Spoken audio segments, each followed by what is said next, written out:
Hello বন্ধুরা, তোমার সকলকে স্বাগতম তোমাদেরই চ্যানেল ডাব্লিউবি প্রাইভেট টিউশনে।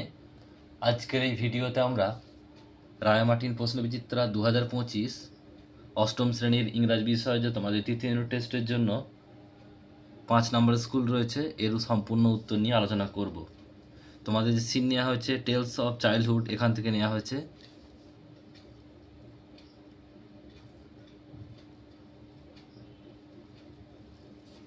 তো এখানে দেখো, প্যাসেজটা আমি পড়ছি না, উত্তরগুলো বলছি, তোমরা দেখে নাও। এখানে একের দাগে হচ্ছে ট্রু ফলস লিখতে হবে। The school mention in the above passage is a high school, এটা ফলস হবে। নেক্সট প্রশ্ন, the narrator had a clear memory of his early school days, এটাও ফলস হবে। Surprisingly one can remember very little of one's life before the age of 7 or 8, এটা true হবে। চারেরটা বলছে the narrator can hardly remember his classroom, এটা true হবে। প্রশ্ন উত্তর রয়েছে, দেখে নাও এখানে কি বলছে। মোট এখানে তোমাদের 3টে প্রশ্ন রয়েছে বিয়ের দাগের।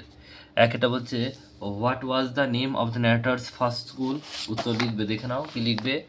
The name of the narrator's first school was elementary house.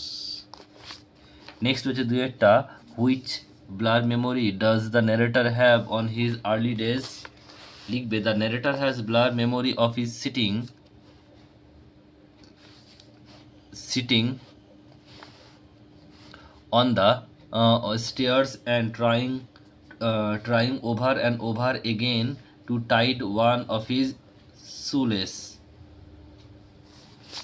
Next হচ্ছে দেখো পরেরটা, who lead the school elementary house, লিখবে the school elementary house was led by two sisters, Mrs. Cornfield and Miss Trucker.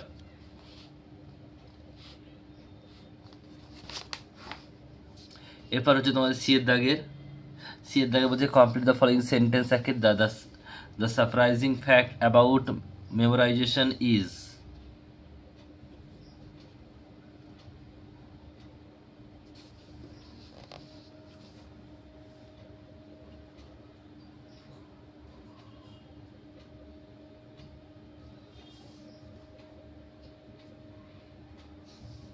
উত্তরটা কি লিখবে, এখান থেকে লিখবে, দেখো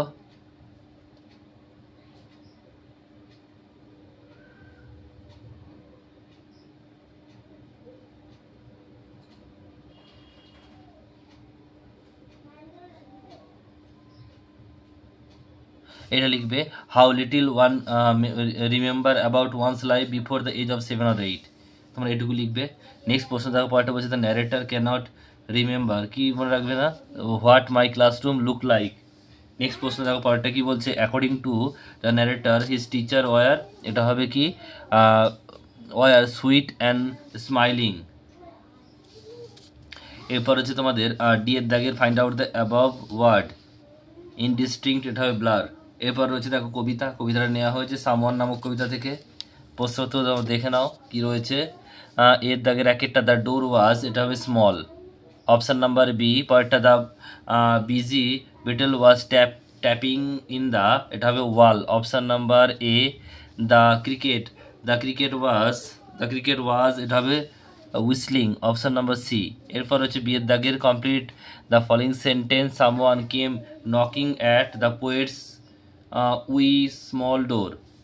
তারপর দুইটা বলছে the poet did not know who came knocking.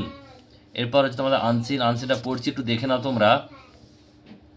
Derozio organise a debating society called academic association, বলছে ডিরোজিও একটি সংস্থা গড়েছিল, সমাজ গড়েছিল, তার নাম ছিল, যেটা হচ্ছে বিতর্ক সভা, তার নাম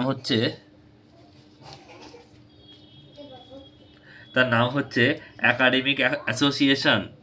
এরপর হচ্ছে বলছে Plato the great teacher philosopher of বলছে ancient Greece also organized such as association and called it academos, বলছে প্লুটো হচ্ছে যিনি হচ্ছেন প্রাচীন গ্রিসের একজন শিক্ষক এবং দার্শনিক, তিনিও একটি এরকম সভা গঠন করতেন, তার নাম ছিল অ্যাকাডেমস। এবার বলছে দেখো ডিরোজিও টুক the idea from the Plato and inspire free thinking and reasoning among young student. বলছে প্লুটো থেকে ইন্সপায়ার হয়েছে যে ইয়ং জেনারেশনদের বুদ্ধি এবং যুক্তির সাহায্যে তাদেরকে ইন্সপায়ার করেছিলেন। বলছে he inspire the youth to fight against superstitions, ছাত্রদের যারা যুবক তাদেরকে উদ্ভূত ইন্সপায়ার করেছিলেন যে অন্ধবিশ্বাস থেকে কুসংস্কারের বিরুদ্ধে লড়াই করার জন্য। এরপর কি বলছে দেখো, বলছে soon he became the idol of youth of Bengal. খুব তাড়াতাড়ি তিনি যে বাংলার যে ইউথ যুবক সমাজে তাদের কাছে একটা তিনি আদর্শ হয়ে ওঠেন। বলছে his followers are called young Bengal, তাদের যে অনুগামী তার অনুগামীকে বলা হয়, ডিরোজিওর অনুগামীকে বলা হয় কি ইয়ং বেঙ্গল। বলছে seldom has a teacher exercise such a great influence on his student within a short a time। বলছে তিনি খুব কম সময়ের মধ্যে তার প্রভাব বিস্তার করেছিলেন ছাত্রদের মনের মধ্যে।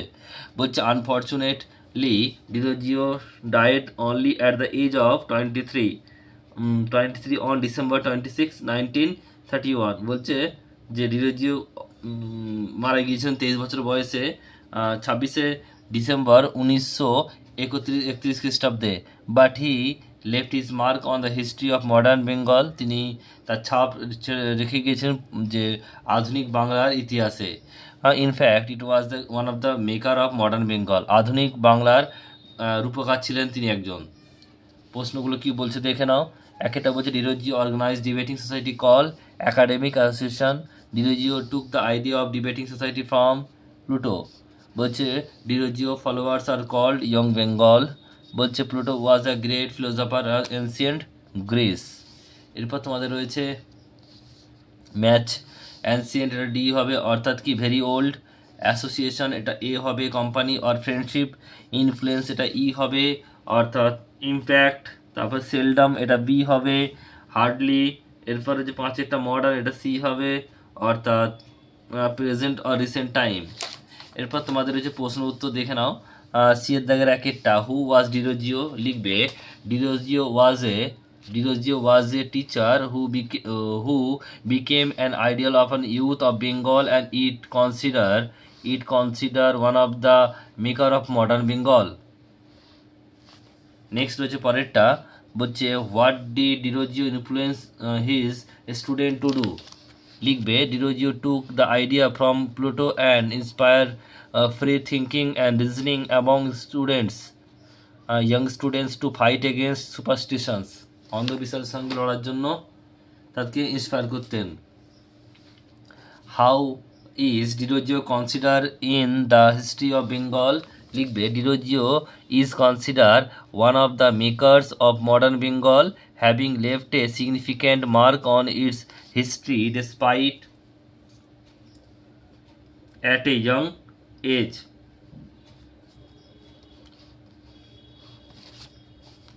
এরপর হচ্ছে তোমাদের ভয়েস চেঞ্জ, গ্রামার ভোকাবুলারিতে একটা বলছে we are learning English regularly. উত্তরটা হবে English is being learned regularly by us, বা লার্নড বাই আস রেগুলারলি, এটা লিখলেও হবে, রেগুলারটা শেষে দেবে। নেক্সট প্রশ্ন রয়েছে দেখো পরেরটা, হি হ্যাজ সিন মি। উত্তরটা কি হবে I have been seen by him. Next রয়েছে পরেরটা, বলছে ম্যাঙ্গো টেস্ট সুইট। কি লিখবে উত্তরটা mango is sweet when it is tested.